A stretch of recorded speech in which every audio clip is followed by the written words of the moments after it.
وی د ګناهونو نه نشم صبرېدی یاره څه وظیفه دې راته وښودلی هغه ورته وی وبخیم درته که نه خو زما یو خدمت په کوي هله به درته بیا وظیفه خیم وی وبه یې کمه وی څه خدمت دی دی وی د دې بازار نه اپله یو کس دی زه به پیالی کې پی در کوم دا پی به هغې کس له وړي او بیا چې ما له راشي جو زه به درته د ګناه نه د بچ کېدو راز وښیم وی دا خو وړه خبره ده د پیو پیالی ورله ډکه کړه وی دا پی به اوسي هغې کس ته به یې حواله کې چې راشي جو راز به درته وښیم چې د ګناه نه به ځان څنګه بچ کړې ده وی ټیک ده چې روانېده وی صبر وکړه یوه خبره به بله وي یو کس یې ورسره بل ملګری کو وی کو ده دا پی توی کړل په لاره باندې ډکه پیالی وه د پیو وی که په لاره تې پی توی شو نو په ډک بازار کې به د خلکو په مخ کې یو 2 څپېړي ووایي وی دا شرط په ورسره وي چې تویی به تم نه وی ټیک ته نو بل کس یې ورسره ملګری کو هغه پی روغ ورسول هغې کس له واپس راغی دې عالم ته وی یاره اوس راته د ګناه نه د بچ کېدو څه راز وښیه د عالم ورته وی په بازار چې تېرېدلې څو زنانه ورته دې وکتل وی یوې ته مې نن نه دي کتلي وی ولې دې نه دي کتلي وی دې فکر کې ومه چې که دې بازار کې رانه پی توی شي او دې مې د خلکو په مخ کې 2 څپېړې وي او ټول بازار راته ګوري نو د دې رسوایۍ نه یریدم نو زنانو ته مې نه دي کتلي پیو ته مې کتل هغه عالم ورته وایي وی چې د دې رسوایۍ نه یریدې چې بازار کې به مې 2 څپېړې ووي قیامت کې به دا ټول مخلوق جمع او الله به دې د ټول مخلوق په مخ کې رسوا کوي د هغې رسوایۍ نه یریږي هغه وی پوه شوم بس د نن نه پخوا به ما نه ګناه نه کېږي نن ته د خلقو د رسوایۍ نه یریږي چې 2 څپېړې به مې ووایي او دا فکر نشته دی چې د ټولې دنیا خلق به ولاړي او هلته به مې ګناه ښکاره شي او رسوا به مې کړي نو نظرونه ښکته ساتئ حدیث مبارک کې راځي صحابه کرام یو جهاد له روان رومیان چې کله خبر شول چې صحابه کرام را روان دي نو وی د صحابو سره د الله امداد وی دا تې ختمو وی څه چل به وکړو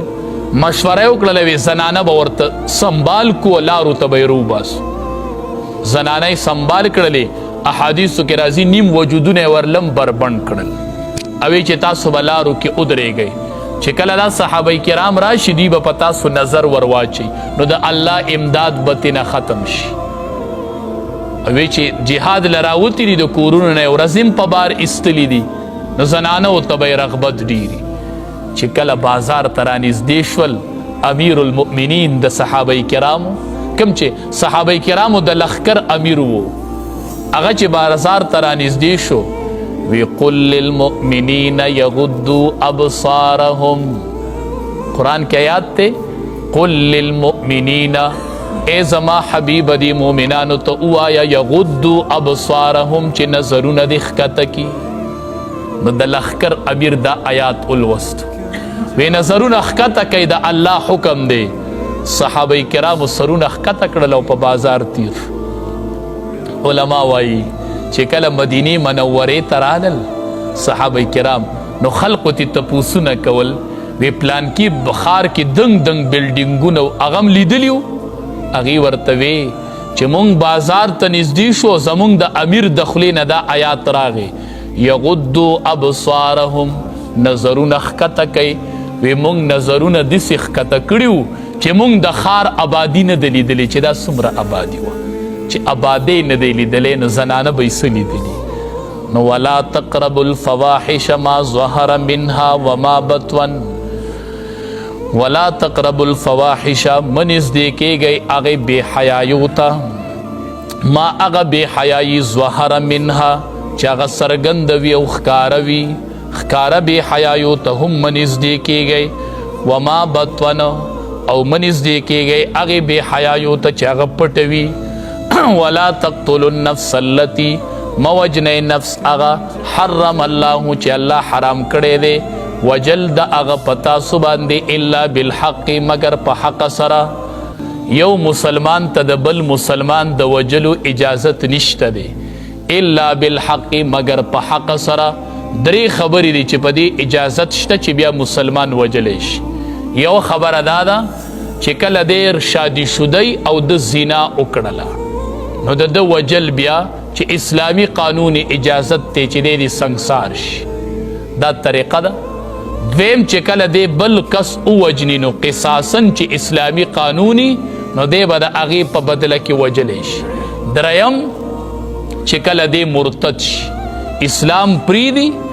بادشاهي وقت په ورته وي راوړه ټیم به ورته ورکړي که مو واپس نشو نو د مرتد حکم دا دی چې دا واجب القتل دی دی به ووجلی شي. د دې دریو خبرو نه علاوه د یو مسلمان دپاره د بل مسلمان وجل جائز نه دی.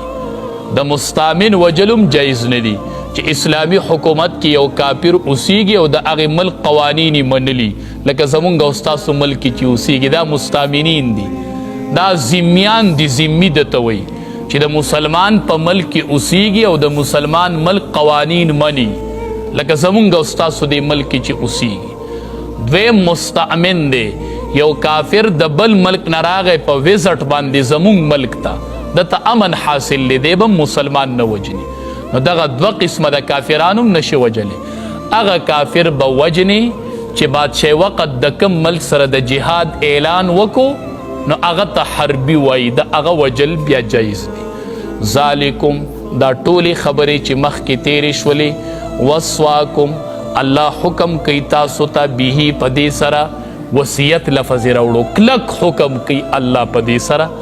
لعلکم تعقلون د پاره د دې چې تاسو پوه شئ.